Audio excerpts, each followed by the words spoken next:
Okay, this is the P1 paper from June 2023. It's question number 4. For part A, we're changing this function and writing in that form there. That's algebraic expressions. We're working with index laws for that first part. And then this second part down here is going to be differentiation. But let's see what we're going to be differentiating. Let's look at part A. So part A says we've got this complicated function here. Y equals, what have we got? 5x squared plus square root of x cubed, and all of that is going to be divided by, be careful here, the cube root of 8x. They want us to break it down into these two terms. So first thing I'm going to do is to tidy up the square roots. Do this in any order you want here. 5x squared plus, so excuse me, remember, square root means to the power of a half. So x cubed to the power of a half, I'm not going to do that slowly, is going to be x to the 3.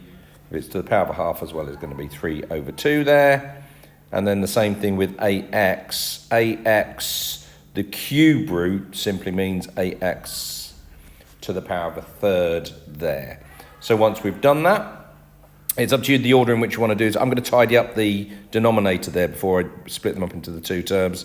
So I'm not touching the numerator. That's going to stay as that.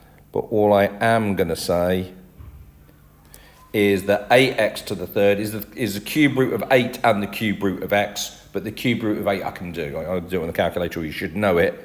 Cube root of 8 is 2, and then leave cube root of x as being x to the third there.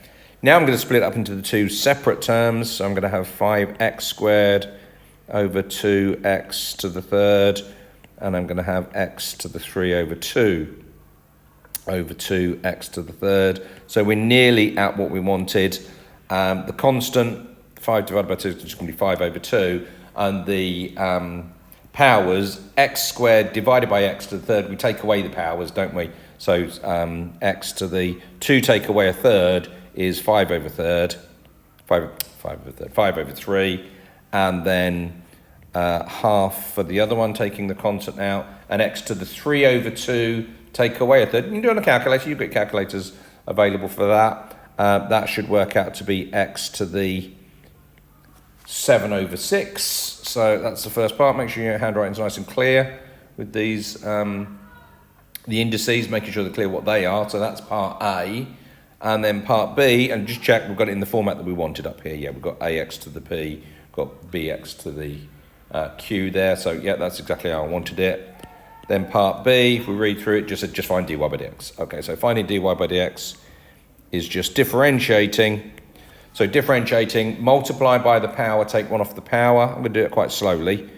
Multiply by the power.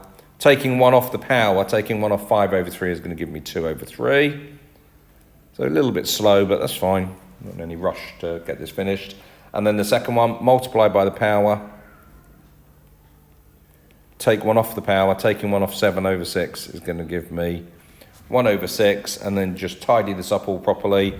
So that's 25 over 6, and we've got x to the 2/3, and that's 7 over 12, and we've got x to the 1 over 6.